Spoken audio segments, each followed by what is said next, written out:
Hello friends, આજે આપણે સ્પીયરમેનના ક્રમાંક સંબંધાંકની રીતનો અભ્યાસ કરીશું.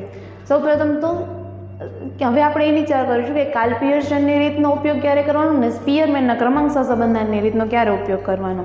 તો કાર્લ પિયર્સનની રીત જ્યારે તમને માહિતી સંખ્યામાં આપેલી હોય ત્યારે આપણે કાર્લ પિયર્સનનો રીતનો ઉપયોગ સહેલાઈથી કરી શકીએ છીએ.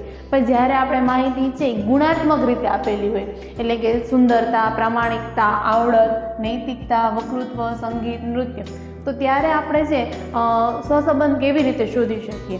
તો તેના માટે આપણે આ બધી વસ્તુને રેન્ક આપવાના હોય છે, ગુણ આપવાના હોય છે. તેના ઉપરથી આપણે ક્રમાંક સહસંબંધની રીતથી ક્રમાંક સહસંબંધ શોધી શકીએ છીએ.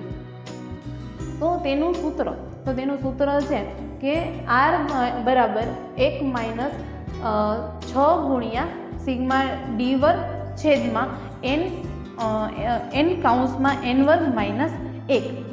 ડી છે એ કેવી રીતે મળે છે? તો ડી છે એ આપણે બે જ્યારે આપેલા હોય છે, ક્રમાંક આપેલા હોય છે, ક્રમ આપેલા હોય છે, તેનો બાદબાકી કરીને મળતો હોય છે.